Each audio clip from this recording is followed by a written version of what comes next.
Good afternoon, everyone. Today we have Professor Maxim Likhachev with us, who will be talking about search-based planning. Professor Likhachev is an associate professor at Carnegie Mellon University, directing the search-based planning laboratory. His group at CMU researches heuristic search, decision-making, and planning algorithms, all with the application to control of robotic systems, including unmanned ground and aerial vehicles, mobile manipulation platforms, humanoids, and multi-robot systems. He obtained his PhD in computer science from Carnegie Mellon University with a thesis called Search-Based Planning for Large Dynamic Environments. He has over 150 publications in top journals and conferences on AI and robotics, numerous paper awards. His work on anytime D-star algorithm and anytime planning algorithm for dynamic environments has been awarded the title of influential 10-year paper at International Conference of Automated Planning and Scheduling 2017, the top venue for research on planning and scheduling. Other awards include selection for the 2010 DARPA Computer Science Study Panel, which recognizes promising faculty in computer science, and being on the team that won the 2007 DARPA Urban Challenge, and on the team that won the Gold Edison Award in 2013. Professor Likhachev founded RobotWits, a company devoted to developing advanced planning and decision-making technologies for self-driving vehicles, which was recently acquired by Waymo. He is also the co-founder of TravelWits, an online travel tech company that uses AI to make travel logistics easier. He is currently a senior staff engineer at Waymo. We are delighted to have him speak at the Tartan Planning Series today. Let's get started with the talk. All right, thank you, Vinit, for such an introduction. Let's see, can you guys see and hear me all right? Like, see the slides okay? Yes, we can. Okay, all right, great. So let's see, the title of the talk is Search-Based Planning, and I'll talk about kind of the pros, importance of those pros, in particular in the context of real-world use of search-based planning, challenges associated with using search-based planning, and some of those solutions. And in terms of those few solutions that I'll describe, this is some of the work that some of my group members have done in the past, in particular Farhat Islam, Oren Salzman, and Anirudh Vimula. So what is search-based planning? So in general, it refers to approach to planning where we're constructing a systematic graph representation of the planning problem, searching that graph with any sort of a heuristic search, like A-star search. That would be the most straightforward approach. And then typically those two things are interleaved with each other so that you don't construct the entire graph before doing the search. And I'll mention that a little bit later. So examples, the most straightforward and hopefully familiar to everybody example is where you take a simple 2D problem with all the obstacles and you just discretize, you put a grid over it, and then you construct a graph that represents this grid. So every single cell corresponds to a vertex in the graph, and then you have connections to the neighbors, and then that gives you a graph, and then you search this graph for a path. Now, of course, for more complex systems, like say you're planning for a vehicle, you want to also take into account more complex constraints on the motion of the vehicle, and for that you can have more sophisticated ways to construct the graph, like lattice-based representations, where you have a set of short kinodynamically feasible motion primitives shown on the left at the bottom, and then you just take them and translate them and rotate them to every single state that the search encounters and unroll the graph this way, and then search this graph. And once again, typically, in particular in that second case, those two steps would be interleaved so that you unroll only as little of the graph as the search needs, as opposed to constructing the entire graph beforehand.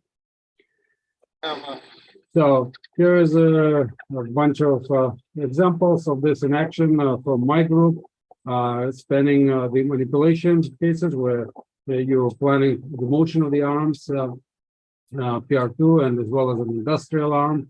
to planning for more dynamic systems like helicopters flying at relatively high speed, the few helicopters here, and then also planning for ground vehicles, both kind of moving slow, like that's the robot at the bottom here on the left, that's the urban challenge vehicle, as well as the faster speed vehicles, like this sport vehicle shown on the bottom right. This is a collaboration with the Tyson Pro. So clearly, the method could be applied to a variety of different systems, spanning pretty wide spectrum in terms of the complexity and the applications. But I want to talk about the kind of pros and cons of those methods based on my own experiences.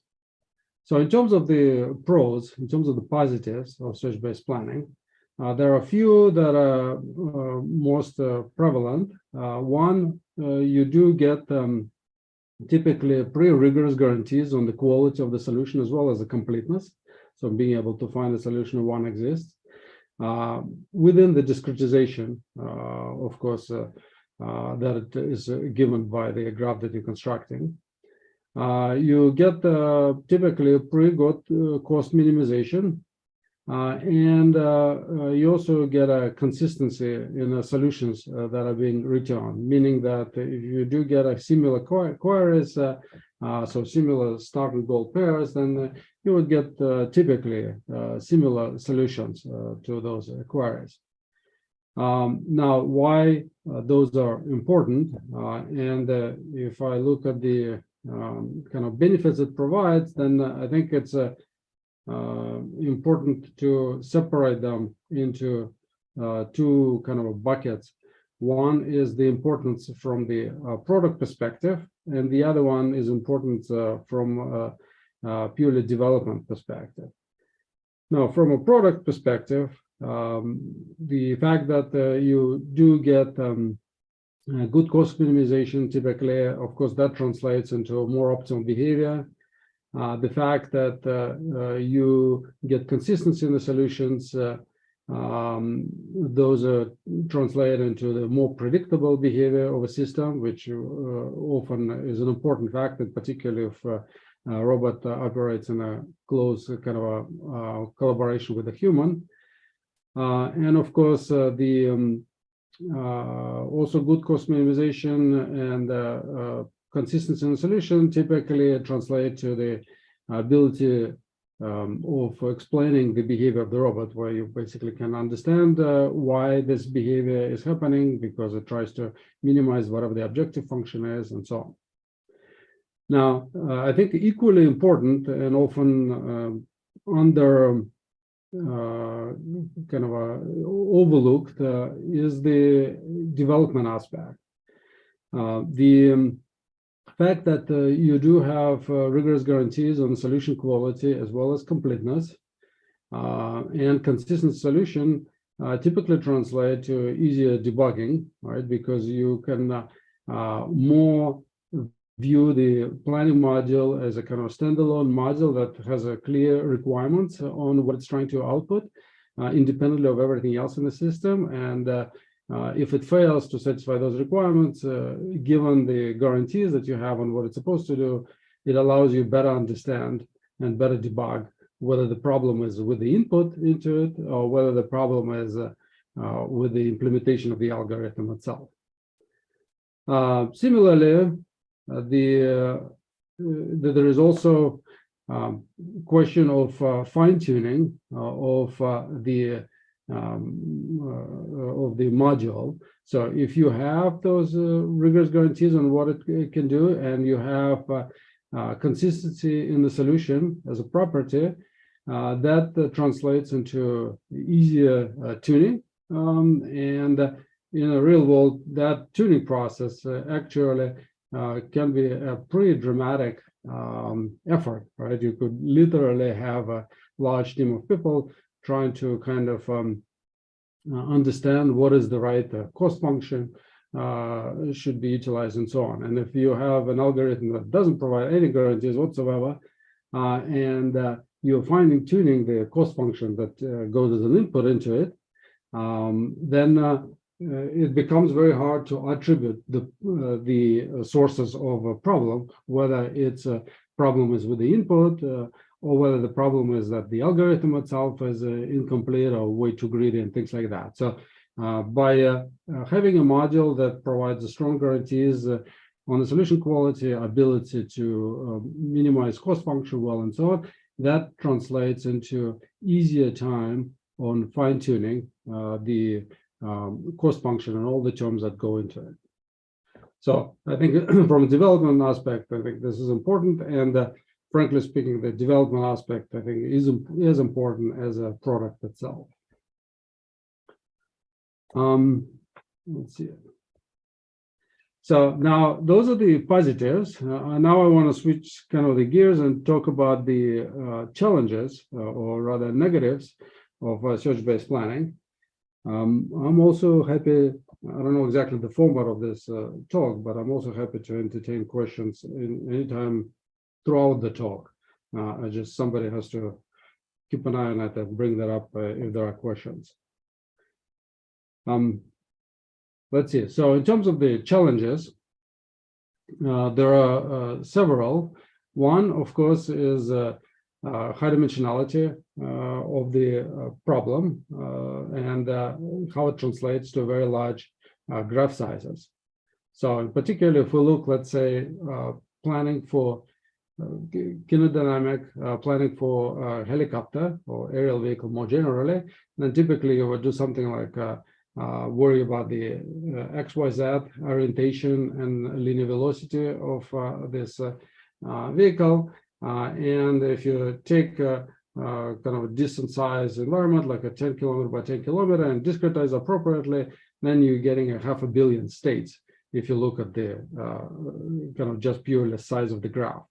Similarly, if you look at the planning for mobile manipulation, like this PR2 robot that has to navigate and at the same time has to manipulate an object that it carries in order to fit through the doorway, then given all the degrees of freedom of the robotic system, upon the discretization, you end up with a graph that's 10 to 19. So clearly very, very large graphs in both cases. And when we're planning for dynamic system like this helicopter, we would be looking at planning cycles that are very tight, something like 100 milliseconds or so.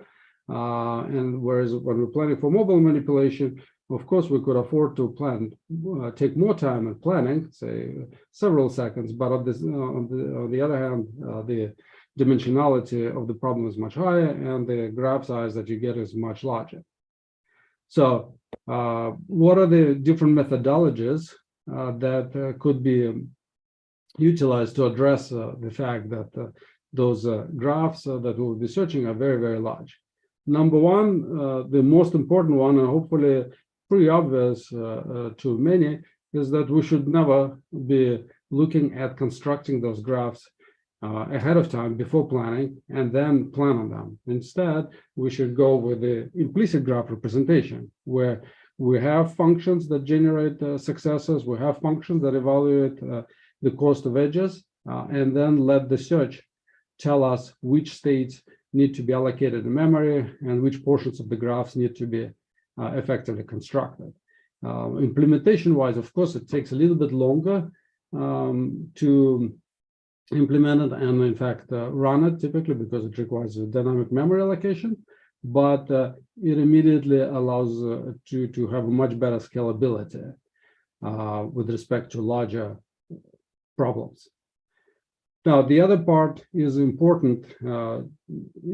Just like it's important to think about what is the right graph search to use, it's also important to think about how to construct the graph better. In particular, you want to have as compact graph representation as possible, yet being something that generates a trajectory or motion or plan that is have a high chance of being executed. So thinking about the right representations, in particular, also thinking about representations that vary dimensionality over the graph, doing it in some clever way, like the adaptive dimensionality, is very often kind of key to being able to solve planning problems fast.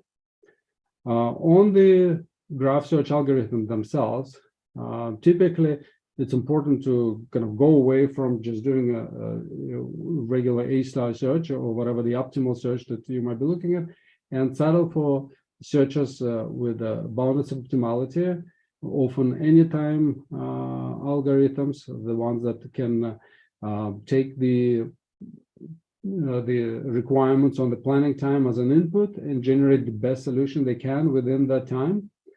Also, the problems that we often look at are such that there is a lot of opportunities for reuse of search efforts from one cycle to the next, in particular when we're talking about planning for navigation. It is beneficial to think about the incremental planning techniques.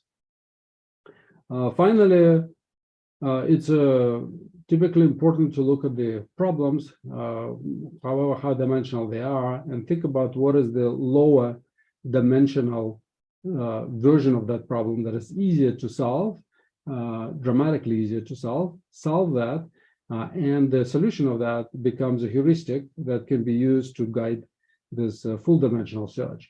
And very often in many problems, you can actually construct multiple those lower dimensional manifolds, solve each one of them, get multiple heuristics that are very often kind of complementary to each other, and then utilize those multiple heuristics as an input into the full dimensional search. So algorithms like multi-heuristic A-star, the ones that take as an input multiple heuristics, enable you to do that, and very often are very effective techniques for doing much, much faster search. Now, those are kind of in terms of high dimensionality / graph size. Now, at the same time, the other aspect that is typically significantly affecting the performance of those algorithms is the fact that evaluation of an edge cost is often a very expensive procedure. So, for example, let's look at a problem that is a relatively low dimensional problem where you're just planning an X, Y, and theta for the base to navigate from one point to the other. But as it goes through it, it goes through a pretty cluttered environment, and it has to squeeze through those areas like this in between the table and the chair. And of course, to understand that it's feasible for it to navigate along those edges, it requires to do full body collision checking, which is a very, very expensive operation. So the number of states, number of edges may not be that huge. It could be something on the order of several hundred thousands, but the evaluation of each edge is very expensive. So, and that's pretty often in robotics, you have a scenario where the evaluation of an edge is a very expensive process. So what are the methodologies to address it? Lazy planning, more generally, those are the techniques that try to postpone the evaluation of an edge until it becomes absolutely necessary. There's quite a lot of work in this area. The other one is somewhat tangential, which is a parallelization of search, in particular, parallelization of those edge evaluation efforts. One of my students has a thesis that he's working on in that area, where there's a family of algorithms that have been developed that are all about how do we parallelize evaluation of edges in a kind of a clever way, in particular in the context of implicit graph searches, where you're not constructing the entire graph beforehand, but rather you're letting the search figure out which edges need to be evaluated, which edges don't need to be evaluated. Now, even without the edge cost evaluation, there are often the scenarios where just constructing an edge is an expensive process. So imagine you have a process where you're generating an edge by solving a particularly complicated equation or forward simulating the dynamic system that you have. In all those cases, it becomes a pretty expensive process.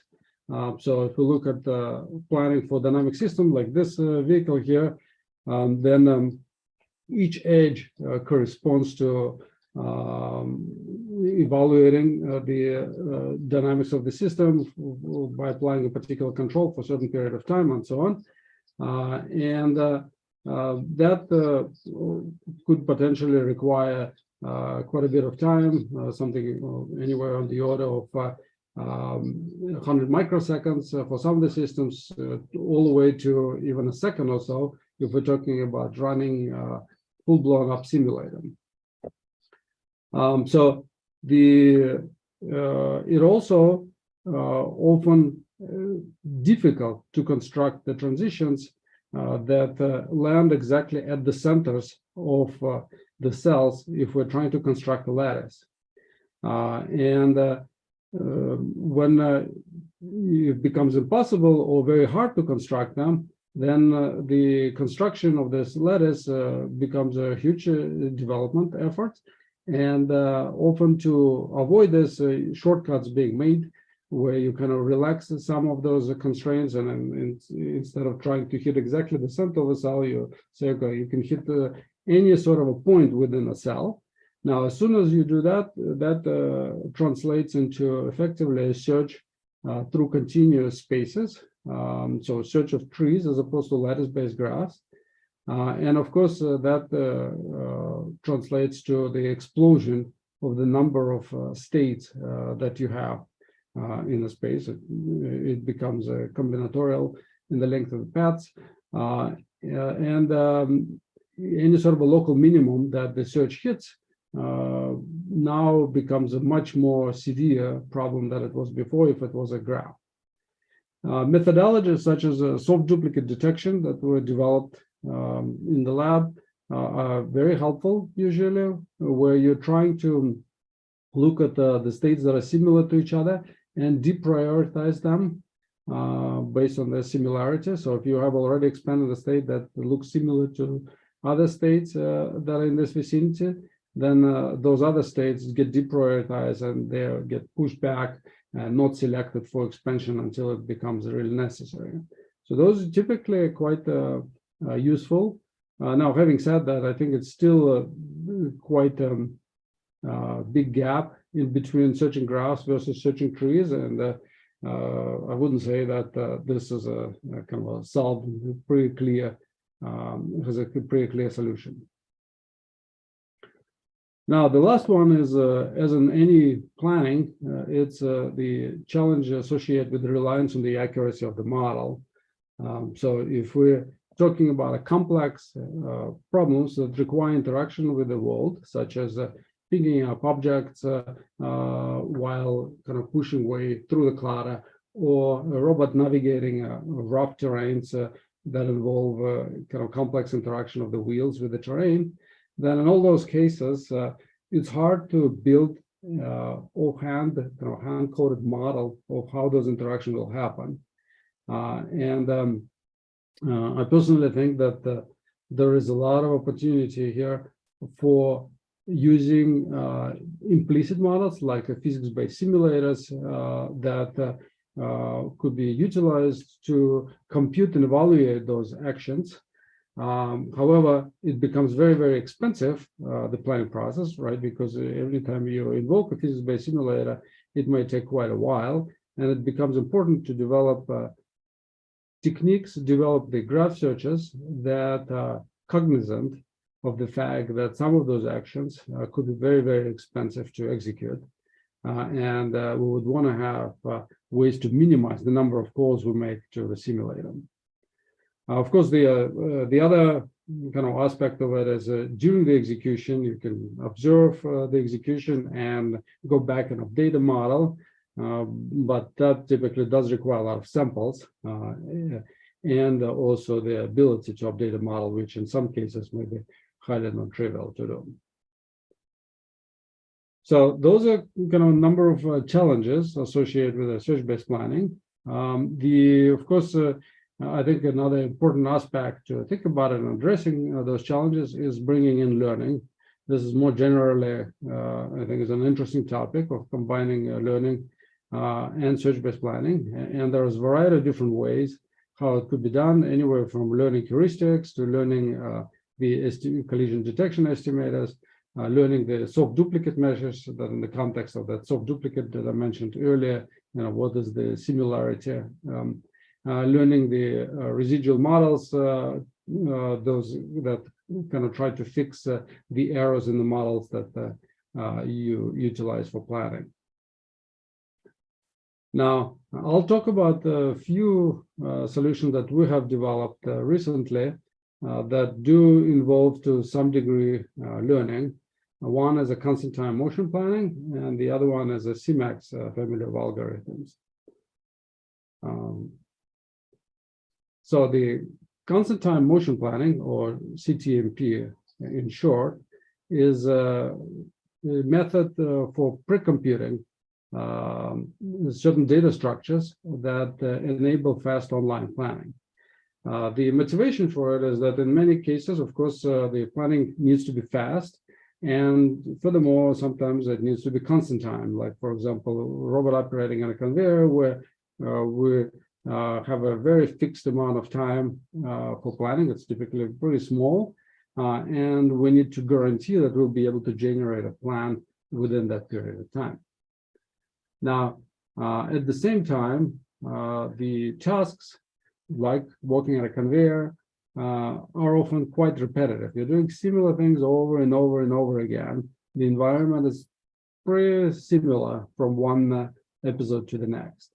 So the question is, can we take advantage of that and have a clever pre-processing techniques that online can give us a provably bounded, or in other words, constant planning time, usually small planning time. So this is kind of was motivation behind the creation of what we call constant time motion planning class of algorithms.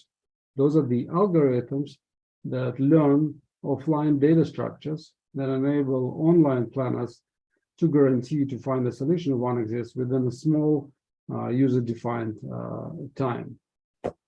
So assumptions. More generally, if we talk about arbitrary problems, then it's impossible to do that. But if we now look at the problems where there is some structure, so problems that are mostly known, except for some limited number of perturbations, and you have a set of potential start configurations and a set of potential goal regions, then it becomes feasible. So those are the assumptions. So let's kind of look at some of the examples. Let's say you have a robot working at a conveyor. In this case, there is a goal region that is the space where anywhere within that goal region there could be an object that we want to be able to pick up. And then there is a set of home configurations for the arm. All right, so then we're looking at the problem where we want to be able to very, very quickly generate a plan from anywhere of those start configurations to any one of those 6 degrees of freedom pose of the end effector that corresponds to the goal region. Similarly, in a complex warehouse manipulation, like here, the truck unloading, the end effector, those the gripper with the suction cups should be placed anywhere within that region. It's not arbitrary anywhere in the space, but it's anywhere within that goal region. And similarly here for picking up out of the shelves, it's also the end effector. It has to be anywhere within one of those shelves. Now, if we look at the simpler 2D version of this problem, let's say there is a given start state, and then there is a goal region. So goal can be anywhere within that region.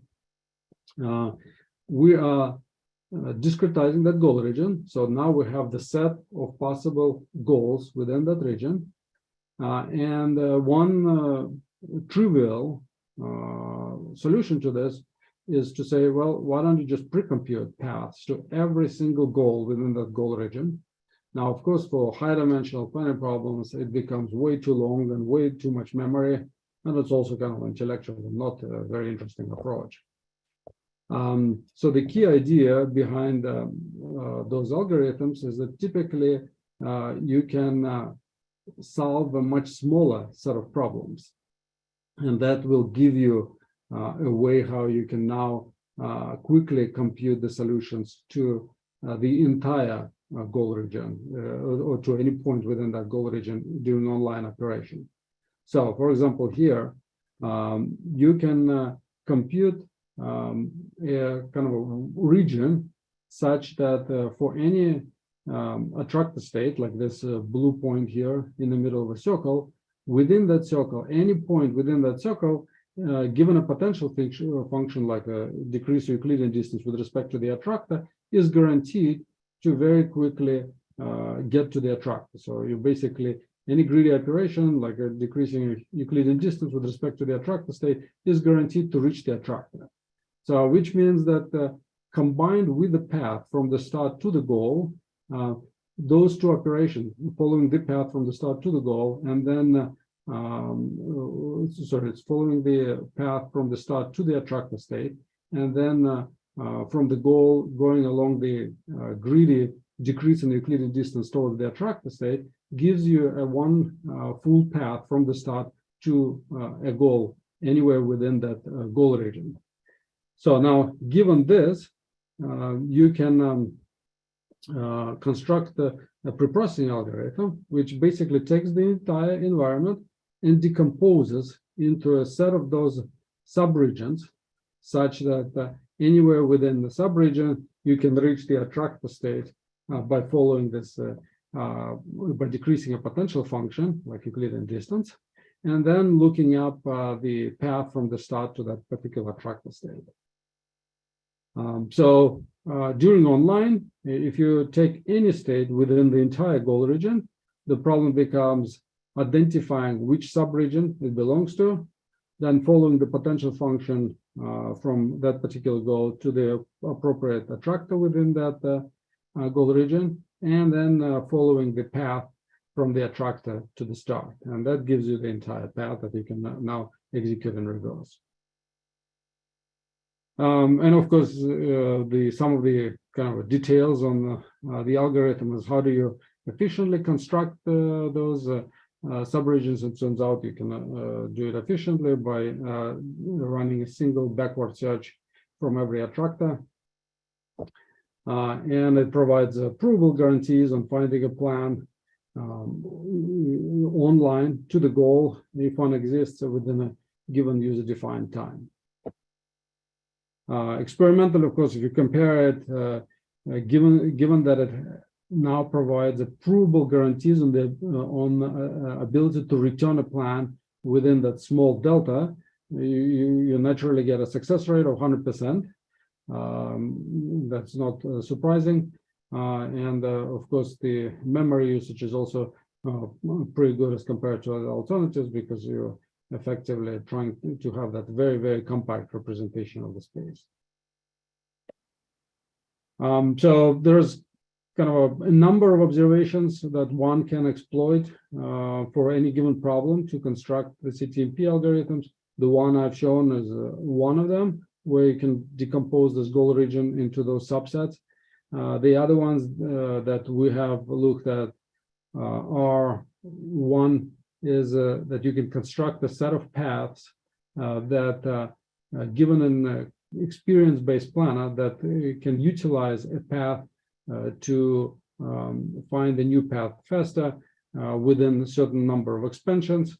You can kind of construct a pre-processing technique using this to guarantee that you will be able to generate a path online within a certain amount of time.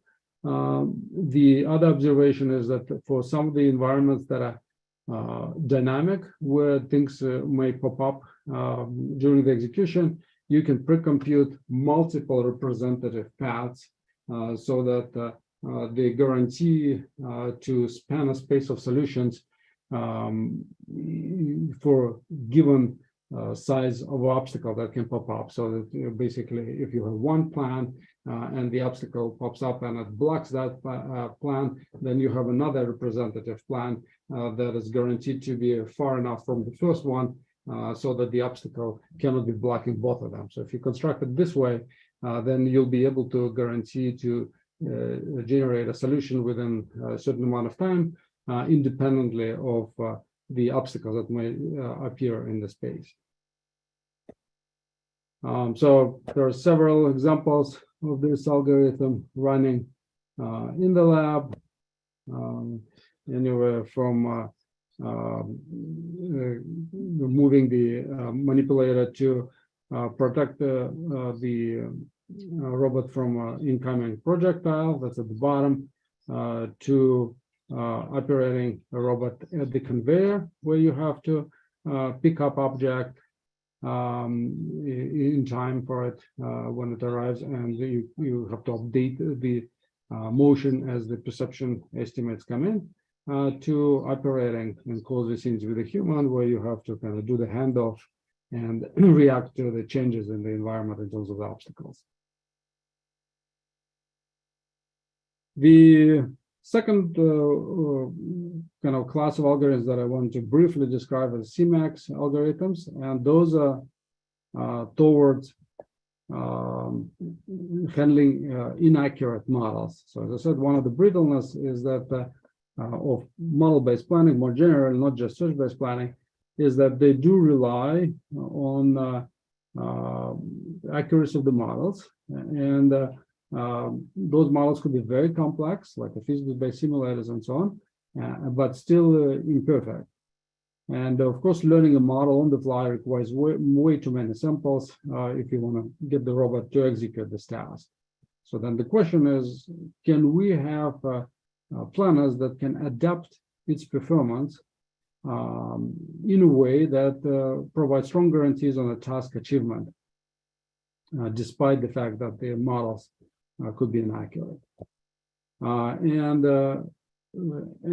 Earth has developed kind of a class of algorithms that rely on the basic intuition that instead of trying to update the dynamics or the model of the dynamics, you can actually try to adjust the cost of the transitions so that whenever we are operating in the regions which tend to be incorrect, then we're trying to have a planner stay away from those regions. So it's basically inflating the cost of the transitions discovered to be incorrect, and you would like the planner to avoid those regions. And that effectively corresponds to having a planner, having a dynamic behavior of the planner, and it avoids requiring the updates to the dynamic model itself. And on top of it, of course, in the context of high-dimensional planning, it uses a limited expansion search, so it never tries to search all the way to the goal. And it also uses a function approximator to build up to large state spaces. That overall framework guarantees the task achievement under certain conditions. So more mathematically kind of specific, our objective is to probably reach the goal online despite having a potentially inaccurate dynamic model.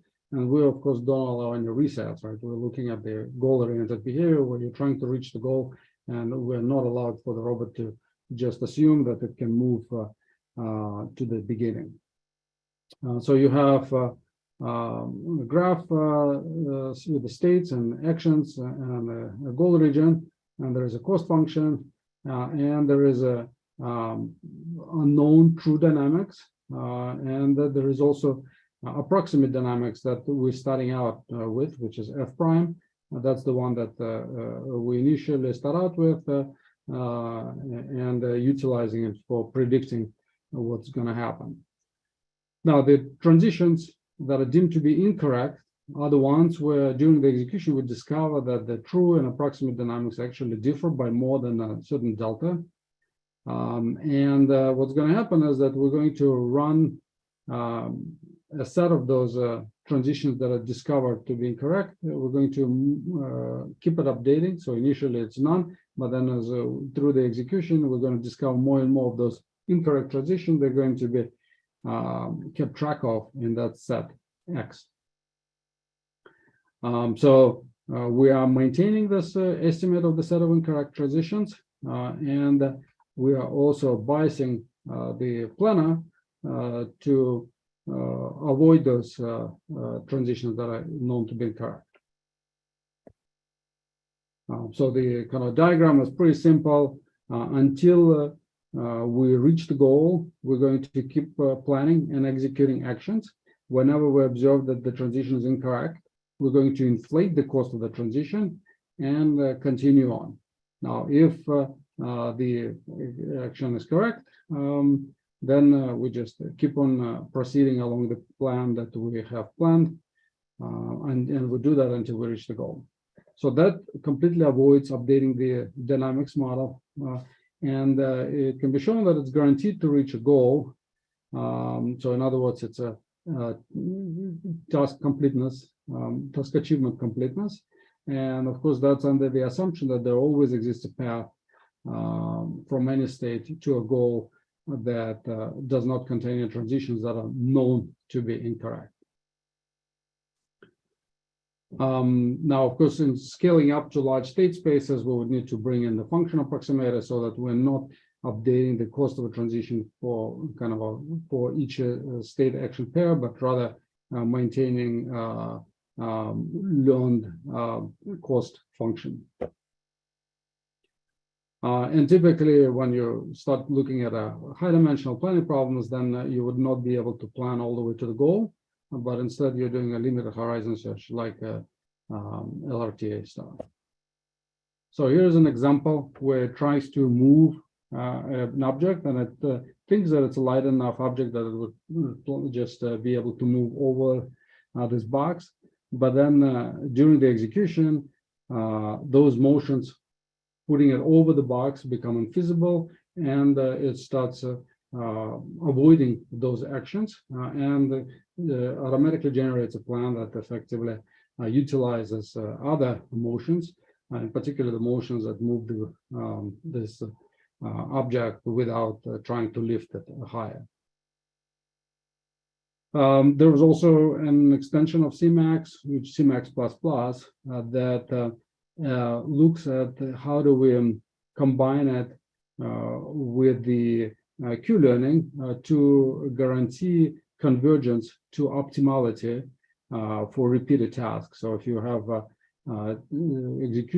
multiple executions of the same task, like here, reaching the goal, and there could be in some regions where the model is incorrect, then initially, during the first execution, you could actually generate a very highly suboptimal plan. But then if you have a series of executions, you would like to be able to guarantee that you'll be able to converge to an optimal plan. So it combines model-free Q-learning with the CMAX, and over time learns optimal Q values and provides strong guarantees on convergence to an optimal plan. So in summary, I think there are a number of positives that I mentioned earlier and a number of challenges at the same time in search-based planning. And I talked about several kind of high-level solutions that have been explored in the lab, but of course there's a number of other, pretty much the entire spectrum that we're in the lab looking at. I also think that there is lots of opportunities to inject learning into planning, in particular in the search-based planning. One should kind of look at it from the perspective of what are the opportunities for learning that just purely aim towards speeding up planning. I think this is somewhat an easier problem. And the other one is learning with the aim of reducing dependence on the accuracy of the model. And a lot of interesting work in both of those areas, and both are very much warranted. In terms of the second one, reducing dependency on the accuracy of the model, I think some of the interesting questions is how do we do it in a way that provides strong guarantees on the ability to achieve a task under certain conditions. There's also kind of how do we do it while integrating the demonstrations with the model-based planning, once again, while guaranteeing the ability to achieve a task as well as guaranteeing safety. And the last one is how do we get good confidences estimates on the loan policies, and how do we incorporate those into planning? I think this is an important topic which would allow us to generate plans that are, have a kind of strong guarantees once again on the safety and ability to achieve a task. Okay, so with that, I'll stop. I will also acknowledge that there are lots of folks in my lab that contributed here in a variety of different ways. And of course, specifically as far as the CTMP and CMAX is concerned, those are primary contributions from Fahad, Islam from Oren Salzman, and on the CMAX side from Anirudh Vimula, and it was done in collaboration with Drew Bagnell. All right, I'll stop here, see if there are any questions from folks. Thank you, Professor, for the excellent talk. Let's move on to the Q&A. If the audience has any questions for the people on Zoom, please feel free to unmute yourself and ask the question, or type in the chat and I'll read them out. I'll also be looking at the YouTube chat for any more questions. To get the ball rolling, I had a question about how do we guarantee optimality in search-based planning methods for multi-robot systems? Is there a way to guarantee optimality in those cases as the number of robots scale? So, I mean, it depends. I mean, in general, of course, as you get the more and more robots, you get higher and higher kind of the dimensionality of the overall joint space. And which means that very quickly you'll need to start thinking about the decoupling it and planning on the some sort of individual level. The techniques like the CBS and so on, they do provide pretty strong guarantees, and they rely on the low-level searches that for every single agent that once again run some sort of a search-based planning. The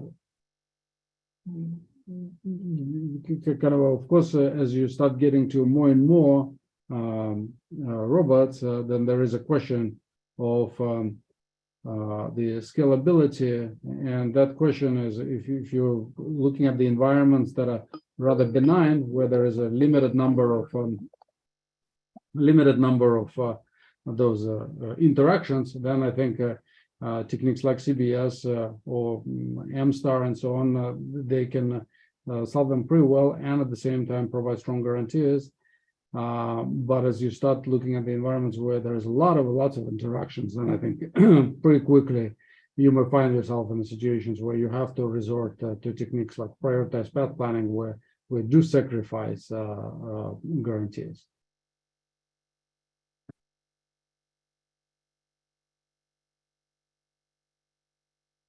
Let's see, I think there is a question, Brady. Yeah, thank you so much for your talk. One question I had kind of goes to your career background, and I was wondering, as you've worked a lot in industry with different companies and things, how has that influenced the way that you view your research, or maybe perspectives you have, or strategies or approaches in the academic setting? How has that influenced that? Yeah, very good question. Yeah, so a few things. Number one is clearly there is a lot of fantastic research and development going on in industry, but these tend to be much more kind of a short-term oriented, but at the same time at a much bigger scale in terms of the money and resources and so on.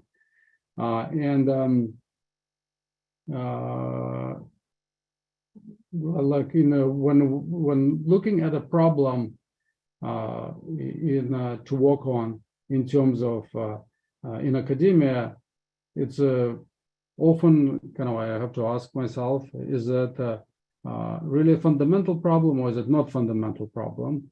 And kind of, can it be solved well enough through engineering or not? This is constantly you have to bear in mind. Now, having said that, I think in my mind, seeing in industry how things are being done and so on, it's also pretty clear that taking something from a demo perspective to a full 100% working product is a highly difficult task. And as such, the value of rigorous approaches becomes even more important. Frankly speaking, I think a lot of experimental work in terms of engineering and so on that are often done in academia, that does not enough, it does not translate to doing it at a product level in industry. And I think it's important to have techniques that solve problems in a principled fashion with a strong guarantees and so on, because they enable in industry much more compact development and much better analysis and the product reliability. So that is one of the reverse lessons that I've seen, at least for myself. Does that make sense, Brady? Yeah, thanks for that. Mm-hmm. Sure. The question that I had with the situation of the autonomous industry, where do you think the autonomous industry is headed in general?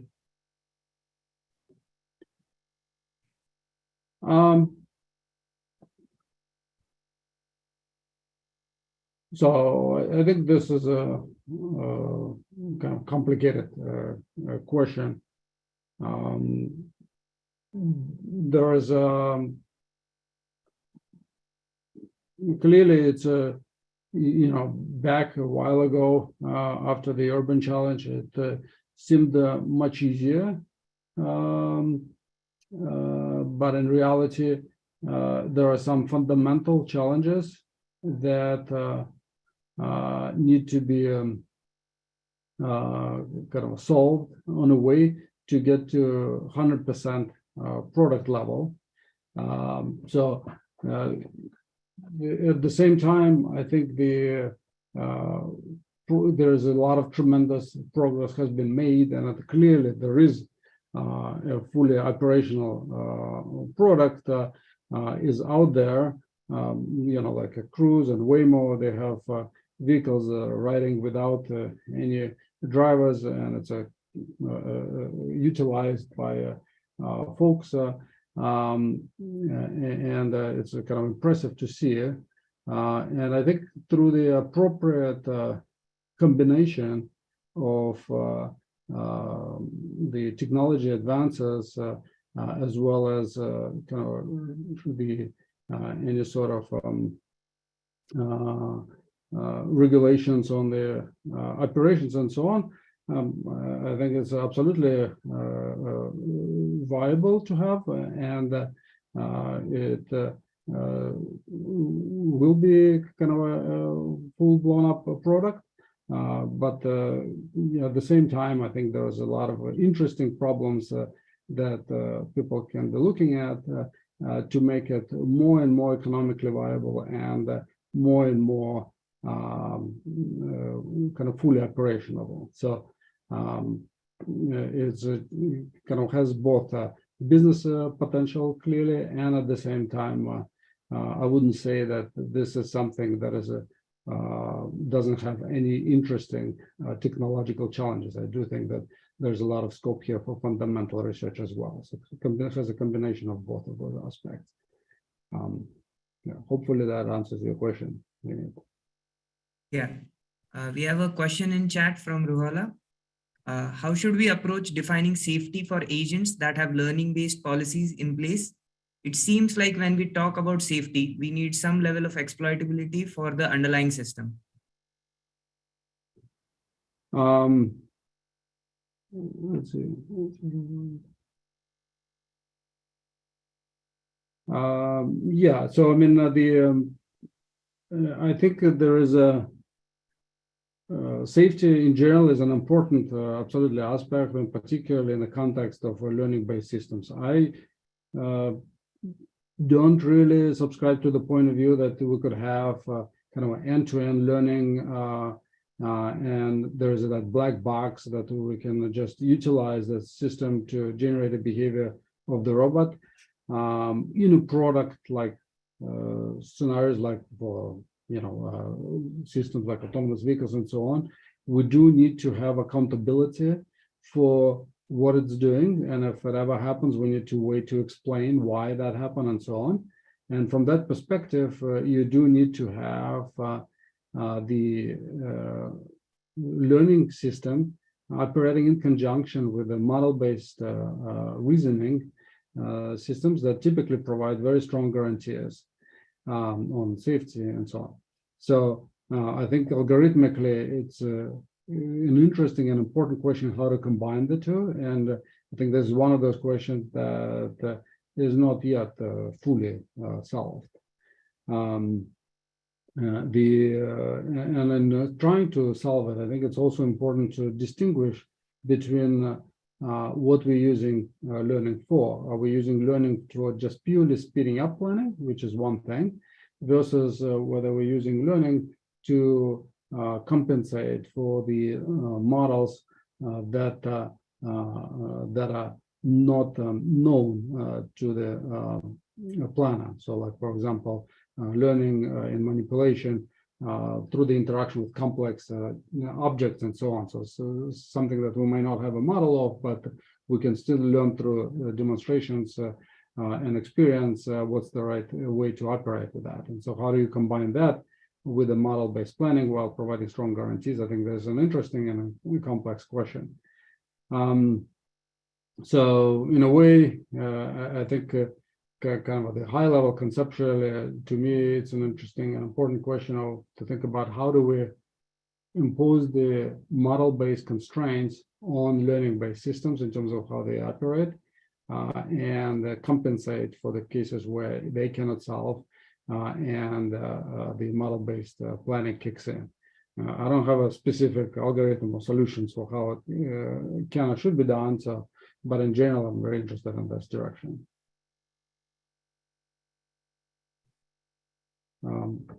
Hopefully that answers the question. I think pretty much all of them are answered. Thank you for coming here and talking about search-based planning today. It was really insightful having you here and discussing about the field. Thank you. Sure, absolutely. Yeah. Anyone has any questions, feel free to email them to me, and I'll try to get back to you.